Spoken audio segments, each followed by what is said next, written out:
Nah, a'udzubillahi minasyaitonirrajim. Bismillahirrahmanirrahim. Alhamdulillah, wassalatu wassalamu ala Rasulillah wa ala alihi wa sahbihi wa man tabi'ahum bi ihsan ila yaumiddin. Assalamualaikum warahmatullahi wabarakatuh. Waalaikumsalam Waalaikumsalam warahmatullahi wabarakatuh. warahmatullahi wabarakatuh. Sabahul khair. Alhamdulillah.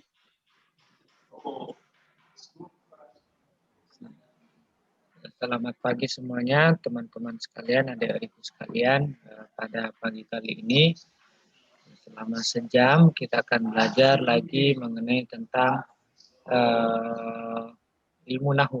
Jadi kita mereview dulu apa yang telah kita pelajari pada minggu atau 3 minggu sebelumnya.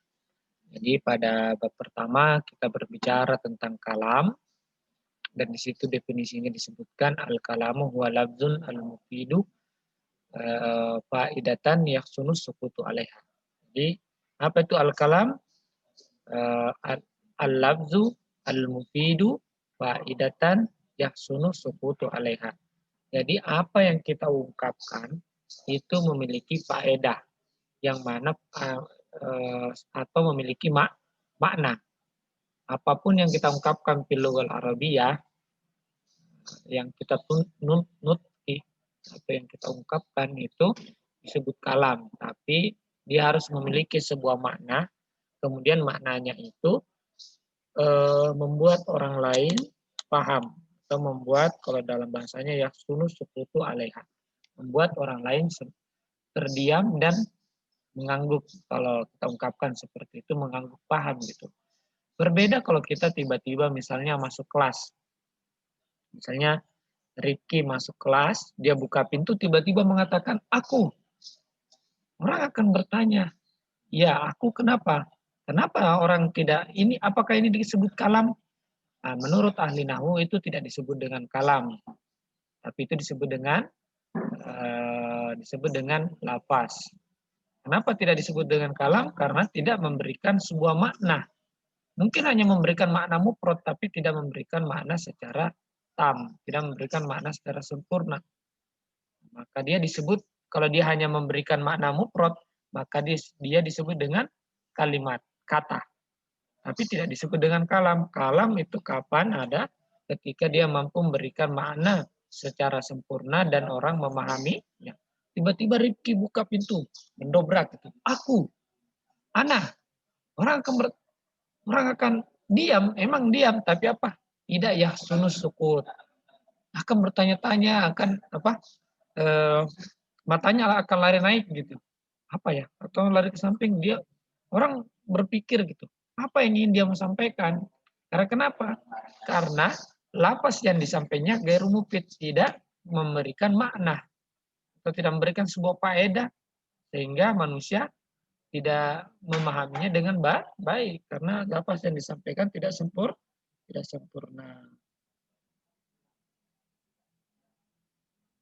Nah, kemudian kita lanjut pada pembahasan kita, yaitu tentang setelah itu kita membahas tentang tanda. Kemudian kita membagi kata. Kemudian kita membagi kata menjadi 3. Setelah kita pelajari tentang yang namanya kalam, karena kalam itu terdiri dari beberapa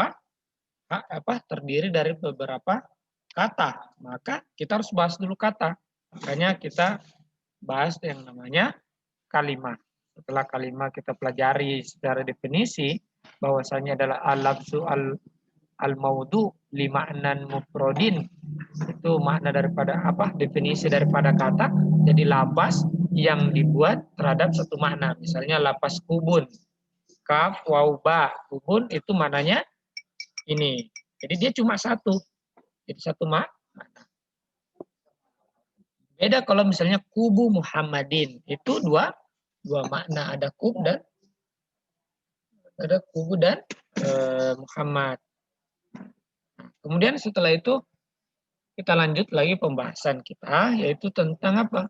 Tentang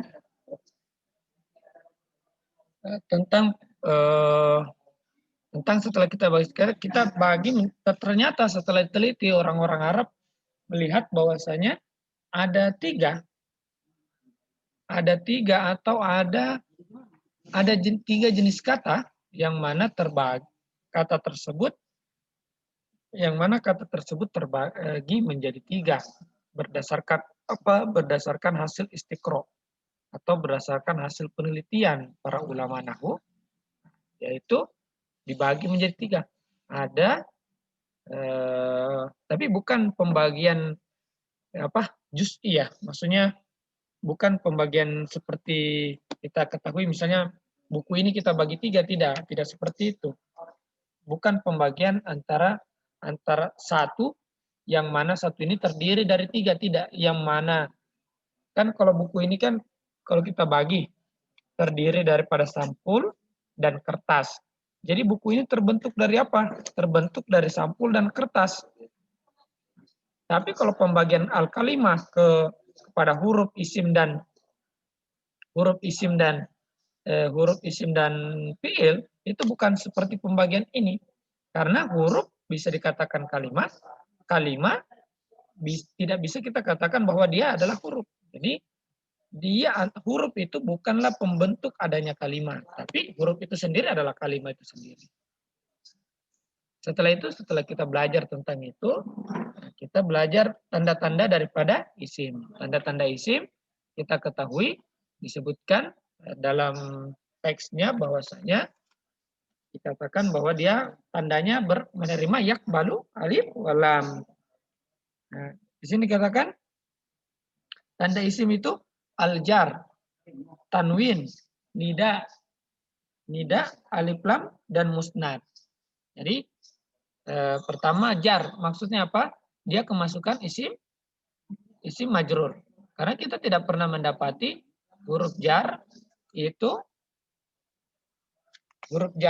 kemasukan tidak pernah mendapati kata benda kemasukan huruf jar. Kata kerja kemasukan huruf jar, akan tetapi huruf jar ini hanya masuk kepada kata benda, tidak pernah masuk ke kata kerja. Itulah maka tanda daripada isim itu apa? Tandanya adalah dia kemasukan harful jar atau kemasukan i'rab jar. Itulah tanda daripada isim.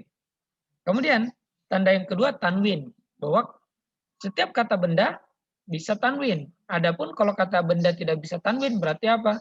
Dia mamnu mina sorfi. Seperti Ahmad, seperti Zainabu, kemudian Muawiyah tuh, Hamzah tuh, dan seterusnya. Kemudian setelah itu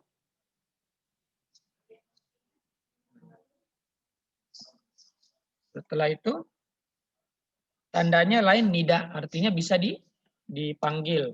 Jadi kalau kata benda bisa dipanggil, nggak mungkin kan kata kerja kita memanggil kata kerja kemudian beralif lam dan musnad. Nah, musnad ini kalau dalam kitabnya Ibnu Hisham disebut dengan alamat maknawiyah. Jadi Ibnu Hisham memperingkasnya menjadi 3 alamat, alamat maknawi dan juga alamat di awalnya dan alamat di akhirnya. Jadi alamat di awal beralif lam, alamat di akhir bertanwin, kemudian alamat maknawinya apa? Bisa dimusnadkan. Maksud dimusnadkan artinya bisa dikabarkan. Itulah yang dimaksud dengan dimusnadkan. Kemudian kita lanjut pada pembahasan kita selanjutnya, yaitu setelah kita mengetahui tanda-tanda bahwasanya ini adalah kata kerja, kata benda, masuk kita kepada kata kerja. Itu kemarin kita sudah bahas, itu pada studi teks kita juga kita bahas kemarin, yaitu memiliki tanda pertama bita fa'il, kemudian bita ta'nis as-sakinah yang ada di domir hiya itu dorobat, katabat, darosat, alimat, arofat, dan seterusnya.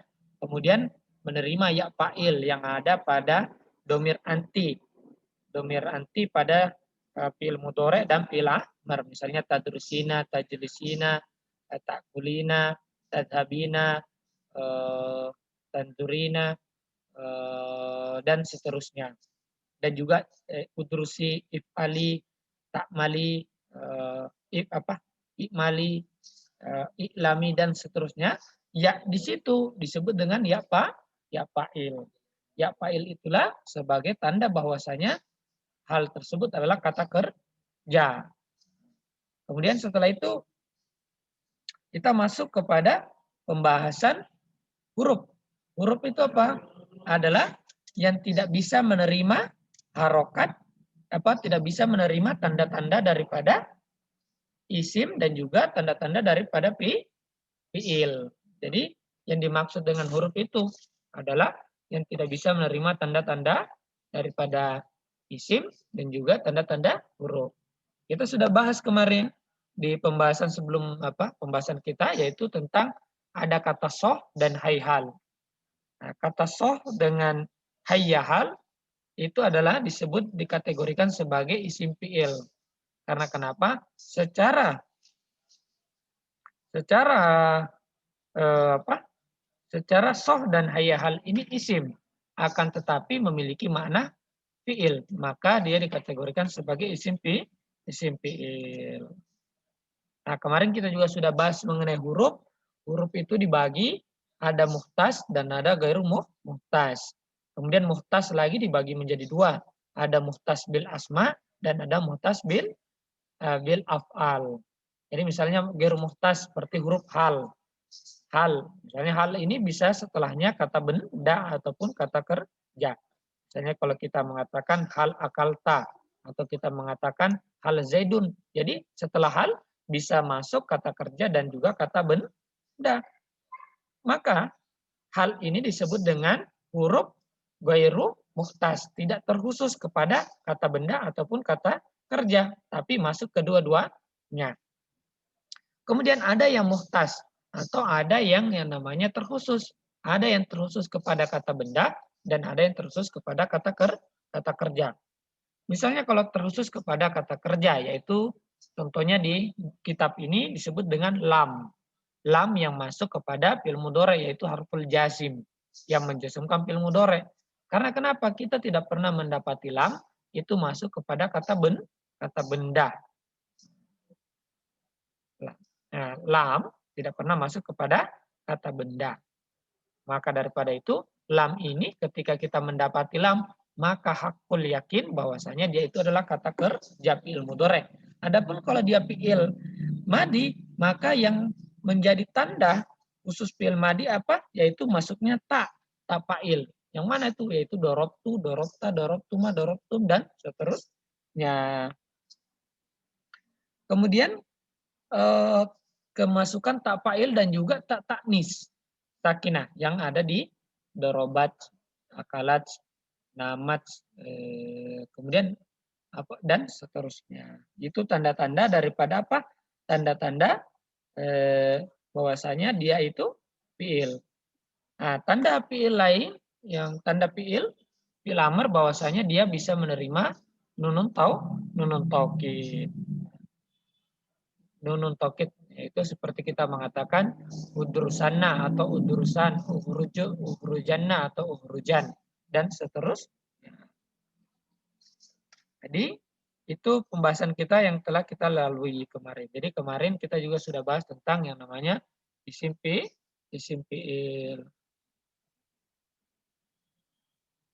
Nah, isim fiil itu kita pelajari, isim fiil kita sudah pelajari kemarin bahwasanya dia adalah sebuah kata yang mana secara lafaz dia kata benda, tapi secara harokat, secara makna dia adalah kata kerja. Makanya dia dikategorikan isim fiil. Artinya dia bisa masuk isim, dia bisa juga masuk fiil. Nah, ini pembahasan kita di sekarang yaitu tentang al-mu'rabu wal mabniu. Mu'rab dan mabni. Al-mu'rab dan mabni. Pembahasan ini sudah kita bahas berkali-kali di kelas. Apa itu mu'rab? Ya, adalah kata benda yang berubah harokat terakhirnya. Itu yang dimaksud dengan mu'rab. Jadi bukan kata mu'rab itu bukan kata benda yang berubah-ubah, tapi adalah kata benda yang berubah-ubah harokat terakhirnya. Misalnya kalau kita mengatakan Zaidun, bukan Zaidunnya berubah menjadi Zuyudun, tapi yang dilihat itu di yang harokat di pada huruf terakhir, yang awalnya dun menjadi dan, misalnya menjadi din. Nah, itu yang dilihat. Kenapa? Karena yang dimaksud huruf itu perubahan pada harokat terakhir. Karena itulah yang mempengaruhi cara baca dan pemaknaan. Kalau kita mengatakan begini, ro'a Zaidun dengan ro'a itu Zaidan, tidak mungkin sama maknanya. Walaupun kata-katanya sama, yaitu Zaidun dengan Zaidan. Sama-sama Zaid. Tapi harokat terakhirnya berbeda. Maka tentu secara hakul yakin berubah juga maknanya. Satu bermakna Zaid yang melihat dan satu bermakna Zaid yang dilihat oleh saya. Jadi pentingnya kenapa kita mempelajari huruf ini? Karena pentingnya mengetahui sebuah kedudukan daripada sebuah kata dalam susunan kalimat. Jadi kita belajar panjang ini, belajar detail seperti ini, itu sebenarnya adalah belajar memahami kedudukan kata di dalam suatu kalimat. Itulah yang dimaksud daripada pembelajar Nahwu ini. Pembelajaran yang kita pelajari di Nahwu. Jadi apa yang kita pelajari di Nahwu? Yaitu memahami kedudukan suatu kata di dalam susunan kalimat. Sampai sini dipahami teman-teman sekalian? Jadi itu tugas kita, yaitu memahami kedudukan suatu kata di dalam suatu kalimat. Misalnya, ra'aitu Zaidan. Yang ingin kita pahami, setiap kata dari kalimat tersebut. Tu, fa'il. Zaidan, maf'ulun bih. Jadi kita ingin memahami kedudukan-kedudukan itu, sehingga tidak terjadi kerancuan dalam memahami makna. Bagaimana lagi orang yang nggak paham bahasa Arab gitu mau memahami Al-Quran ya. Saya tidak berprasangka buruk terhadap mereka, tapi betapa sulit memahami Al-Quran tanpa memahami grammar bahasa Arab dengan baik. Tapi apakah lantas memahami grammar bahasa Arab kita sudah paham bahasa Arab? Ya, tentu tidak. Karena kenapa? Kalau begitu bahwa orang yang paling bahasa Arab, orang yang paling paham Al-Quran berarti siapa? Berarti si Bawai. Karena kenapa? Karena dia yang paling jago mengenai Nahwu.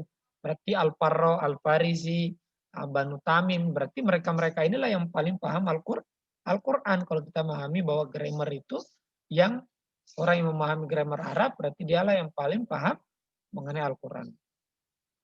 Kalau kita mengatakan bahwasanya yang memahami grammar yang paling memahami Al-Quran adalah orang yang memahami balago, maka tentu kita akan memahami bahwa orang-orang Mu'tazilah lah yang paling memahami Al-Quran. Karena Mu'tazilah mereka para udaba wasyuara, mereka lah para ahli adab bahasa Arab dan juga para ahli penyair. Makanya kalau kita lihat Mu'tazilah itu kalau kita baca tafsir Al-Kasyaf punya Asy-Syamakhsyari, seorang Mu'tazili, itu dia menafsirkan Quran secara adabi, secara sastra.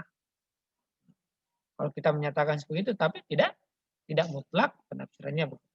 Atau kita mengatakan bahwa yang paling memahami Al-Quran adalah orang yang paling memahami kosakata Al-Quran. Nah, maka kita akan mengatakan bahwa sesungguhnya kalau begitu, bahwa orang yang paling memahami Al-Quran berarti siapa? Berarti Ibnul Mansur. Ibnu Mansur itu siapa? Dia adalah pengarang kitab Lisanul Arab. Lisanul Arab adalah kitab yang berisi tentang makna dari setiap kosakata dalam Al-Quran. Bahkan bukan hanya Al-Quran, tapi seluruh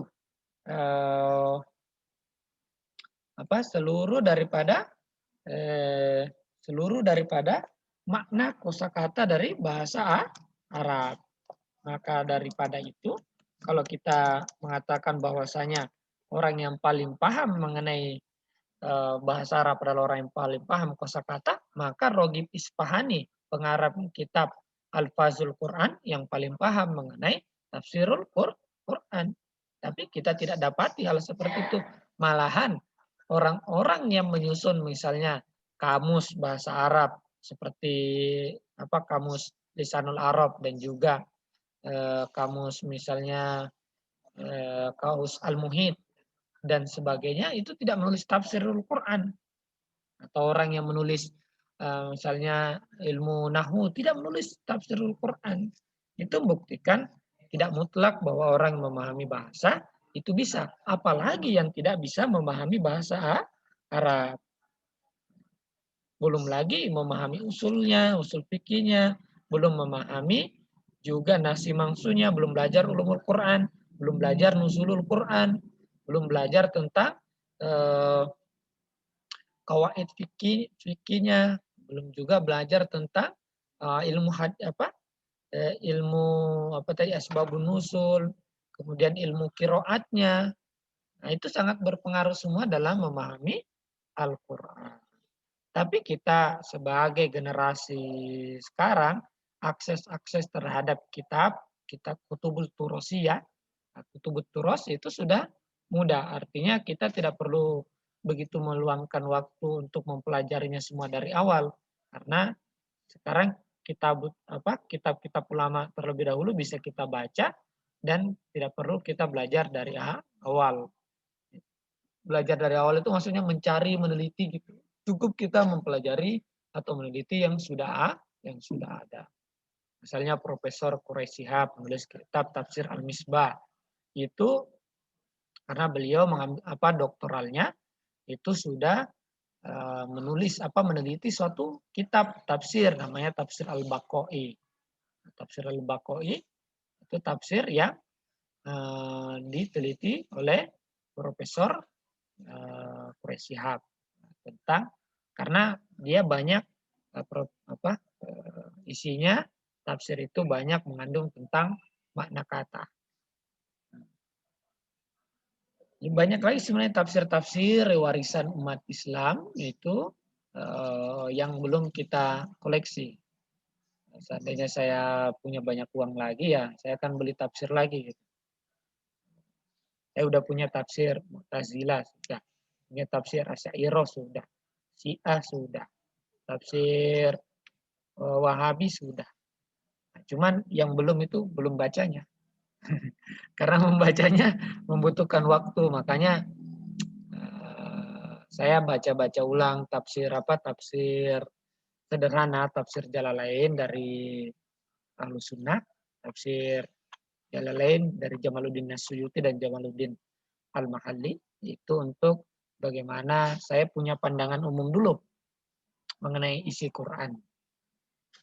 Hanya kalau udah saya ngajar tafsir di marala yang lain, di kelas yang lain, saya udah nggak perlu baca tafsirannya, nggak perlu baca tafsir apa maknanya kan, karena saya sudah punya konsep dasar daripada belajar tafsir yang sederhana. Jadi belajar tafsir itu yang sederhana dulu, agar apa? Kita punya konsep dasar. Kembali ke laptop, kembali kepada pembahasan kita, yaitu mengenai mu'rab dan mabni. Saya tadi udah jelaskan mengenai mu'rab. Jadi yang dimaksud dengan mu'rab itu adalah perubahan perubahan harokat pada akhir daripada sebuah perubahan harokat di akhir daripada sebuah kata. Jadi kata Zaidun yang dimaksud mu'rab itu berubahnya dun menjadi din dan menjadi dan. Itu yang dimaksud dengan mu'rab. Adapun mabni itu karena dia tidak harokat terakhirnya tidak pernah berubah-ubah.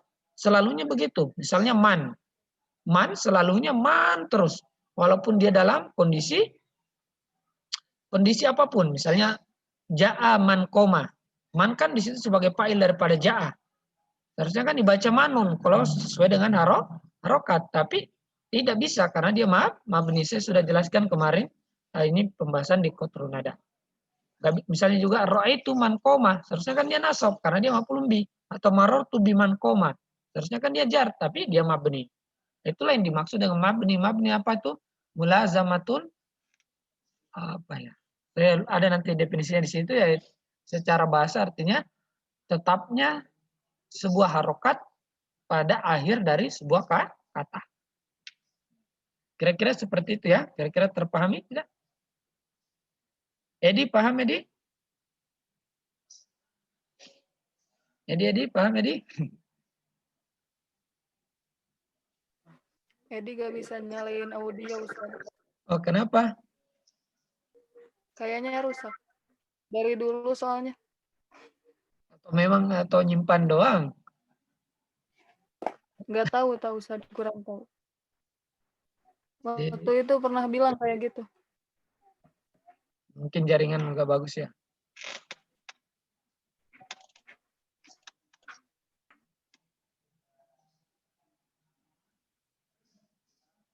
Ismail?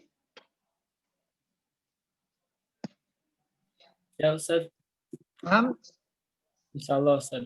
Insya Allah. Alia, paham Alia? Ya, Paham nggak? maaf. Oh iya, saya harus cek-cek nih. Apa kalian sudah punya kitabnya? Rifki udah punya kitabnya, Rifki? Kitabnya, Zat, kitab buku fisiknya, Zat. Iya, ini di print out. Karena belajar begini tuh harus nyentuh kitabnya. Oh, baik, Zat. Di print out ya. Ya, Zat. Pertemuan selanjutnya harus punya nih, print out ini 10 lembar ya. Kemudian, Rizda, udah punya Rizda?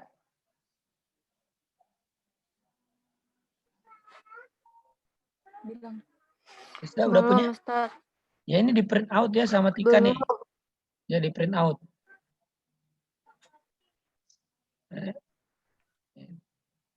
Kaprawi Kahfi? Sudah punya kitabnya? Belum Ustaz. Ya, tolong di print out ini. Ini 10 lembar saja nih. Kita udah di lembar ketiga.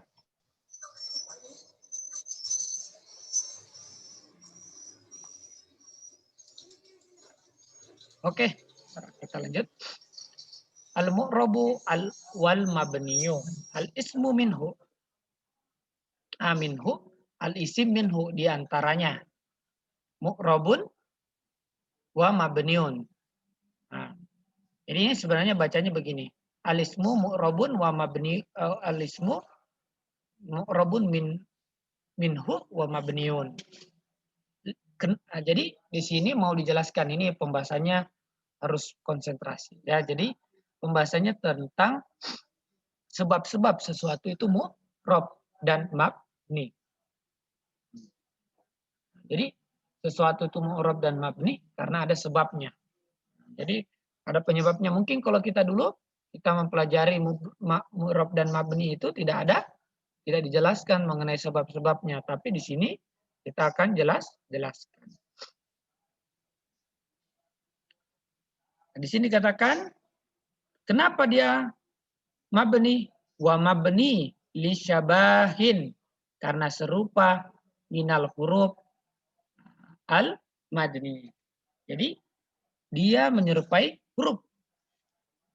Nah, keserupaan dari huruf bisa dari segi makna ataupun juga dari segi kata.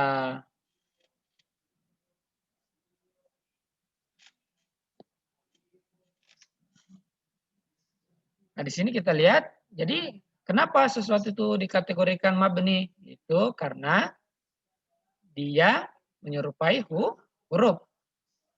Di sini katakan, yusiru ila annal isma, mengisyaratkan bahwasanya isim itu yang qasimu ila kismaini, terbagi menjadi dua bagian. Maksudnya Ibnu Malik mengisyaratkan dalam kitab ini tentang pembagian daripada isim. Bahwasanya isim itu yang qasim, terbagi menjadi dua bagian kismaini. Ahadi dibaca ahadi karena dia badal daripada ismain. Ahadihima al-mu'rabu. Atau bisa juga ahaduhuma al-mu'rabu. Al-mu'rabu, apa itu mu'rab? Wa huwa ma salima min sibghil harfi.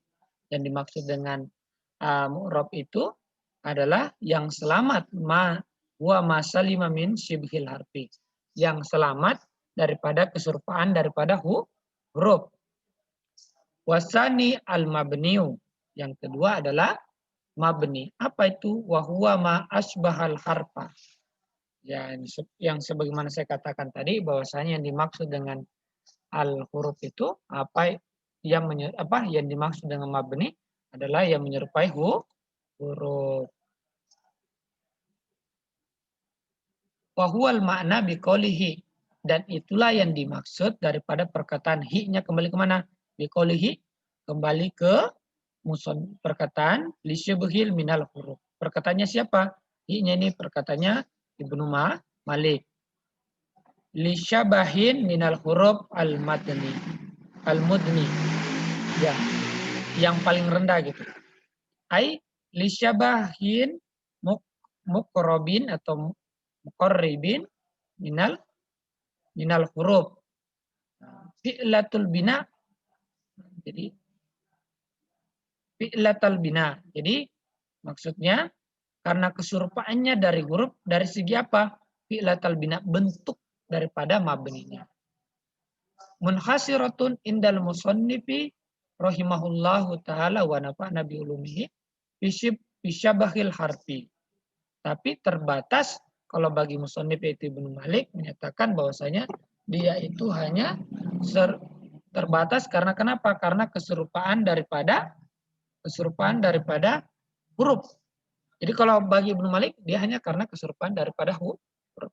Jadi kalau kita belajar Ibnu Aqil ini sebenarnya tingkatan advance, tingkatan tertinggi. Jadi yang mana kita sebenarnya itu udah belajar sangat detail kita menjelaskan sesuatu itu udah sangat-sangat detail gitu tentang mengenai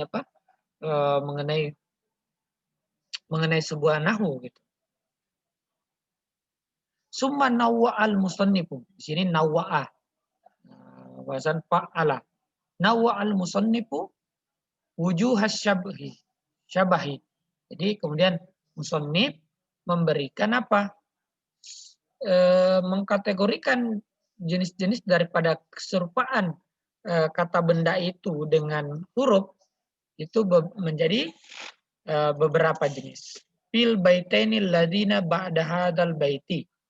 Yaitu 2 bait pada bait selanjutnya. Wa hadza qaribun minal madhhabi Abi al-Farisi. Berarti pendapat musannif Ibnu Malik itu dekat kepada pendapat Abu Ali al-Farisi. Siapa Abu Ali al-Farisi? Dia pengarang kitab Abu Ali al-Farisi Maqayisul Lugha. Maqayisul Lugha. Jadi kalau kita mau memahami kamus-kamus bahasa Arab klasik, itu salah satunya kita kembali kepada kitab Maqayisul Lugha.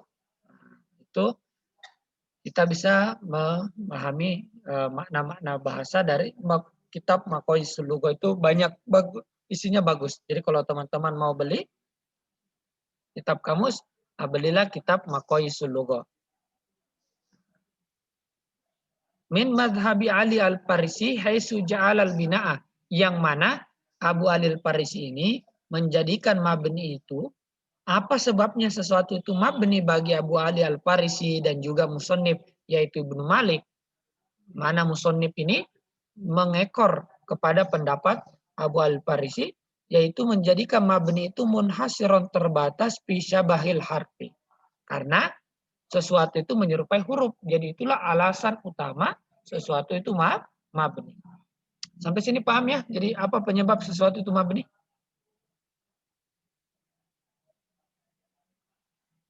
Paham tidak? Jadi yang menyebabkan sesuatu itu mabni, yang menyebabkannya adalah karena dia serupa dengan apa? Dengan huruf. Nanti kita lihat di mana sisi-sisi keserupaannya.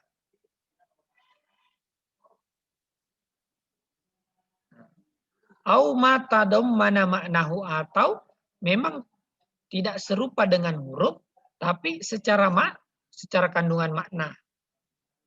Waqat nassa Sibawaihi rahimahullahu taala.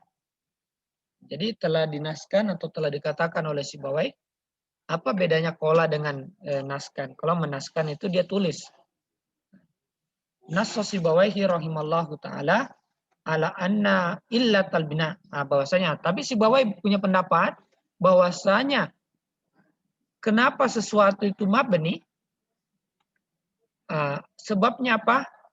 Illatal nasso ala anna illatal bina kullaha. Jadi kullah sebagai taukid daripada illah. Kullaha tarji'u ila syabahil harfi. Kembali kepada keserupaannya dengan huruf. Nah, maksudnya apa? Bahwasanya keserupaan dengan huruf itulah satu-satunya. Tadi kan belum. Jadi ada yang menyatakan au mata domana maknahu. Itu pendapat daripada Abu Ali Al-Farisi. Baik keserupaan dengan huruf atau serupa dengan makna huruf. Kalau Sibawaihi mengatakan semuanya itu sebab-sebab sesuatu itu mabni itu adalah karena dia itu menyerupai huruf, bukan secara makna. Wa mimman dzakarahu, nah dari antara orang-orang menyebutkan sebagaimana pendapat Sibawaihi itu adalah Ibnu Abi Ar-Rabi. Pertama, di sini kita lihat kasyabahil wad'i, yaitu serupa secara huruf, secara wada, atau wada itu kita ketahui secara peletakan.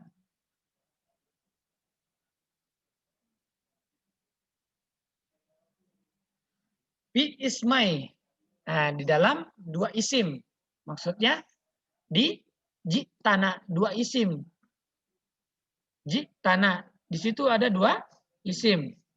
Yang mana? Yaitu ta dulu, kemudian dengan na. Ta sebagai isim pertama, na isim kedua. Wad'i wa maknawi pi mata wa pi wahuna.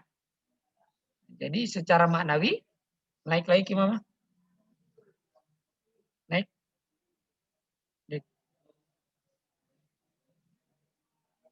Oke, cukup, lewat. Naikin lagi. Naikin lagi. Oke, di sini. Jadi, oke, cukup. Waduh, lewat. Ke bawah lagi. Oke, cukup.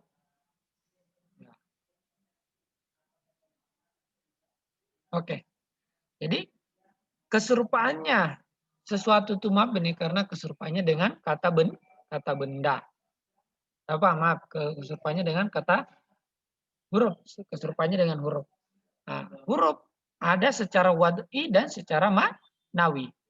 Secara wad'i itu dia diletak, maksudnya adalah jumlah hurufnya. Dan ada secara maknawi, yaitu karena maknanya.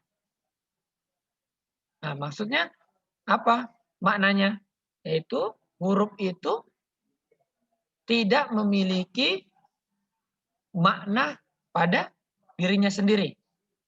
Benar? Jadi huruf itu apa? Kita sudah pelajari bahwasanya huruf itu adalah suatu kata yang tidak memiliki makna pada dirinya sendiri. Nah, itu seperti mata, wapi huna. Mata dan huna itu adalah kata benda. Jadi mata dan huna itu bukan bukan huruf ya, tapi dia adalah kata benda. Mata adalah dorob, huna juga adalah dorob. Wa kaniyabatin anil fi'il bila ta'assurin ka iftikorin sila. Kemudian dzakara fi hadzal bait hadzainil baitaini wujuha syabahil ismi bil harfi. Nah, di sini musannif menyebutkan sisi-sisi di dua bait ini, sisi-sisi kesamaan daripada isim bil huruf fi arba'ati mawadi'ah, di dalam 4 posisi. Al-awwalu, atau bisa juga dibaca al-awwali karena badal, tapi kalau kita mulai dari awal maka fal awwalu syibhuhu syabahahu Nah, maksudnya apa? Isim itu syabaha fa'il daripada syabaha adalah isim. Isim itu menyerupai hu-nya kembali kepada huruf. Lahu baginya fil wada secara lapas kata. Maksudnya hurufnya. Ka'an yakunal ismu seakan-akan isim itu maudu'an dibentuk katanya ala harfin. Dia seakan-akan dibentuk seperti huruf. Seperti ta yang ada di dorobtu. Secara kata, huruf, dia itu seperti, dia bukan isim. Kalau kan yang tabadur di pikiran kita isim itu beralif lam, bertanwin, hurufnya 3. Tapi ada huruf isim-isim yang mana dia hurufnya cuma 1, yaitu ta. Nah, seperti kalau kita mengatakan jita, kamu datang. Tanya itu adalah isim. Karena kenapa? Dia sama dengan huruf atau mirip dengan huruf secara apa? Secara peletakan atau secara huruf secara katanya. Jitana fata fi jitana ismun li'annahu fa'il. Maka yang menyebabkan tak di situ mabni, yaitu kalau kita mengatakan jita atau jitu atau jiti, apa yang menyebabkan dia mabni? Karena dia serupa dengan huruf secara wada atau secara komponen katanya. Karena dia cuma 1 kata. Li'annahu fa'ilun wa huwa mabniun. Li'annahu, kenapa dia mabni? Li'annahu asbaha al-harfa fil wada. Dia menyerupai huruf dalam segi wada. Dari segi apa wada? Dari segi komponen hurufnya. Dia cuma 1 saja. Ya, ada mau ditanyakan sebelum kita lanjut lagi?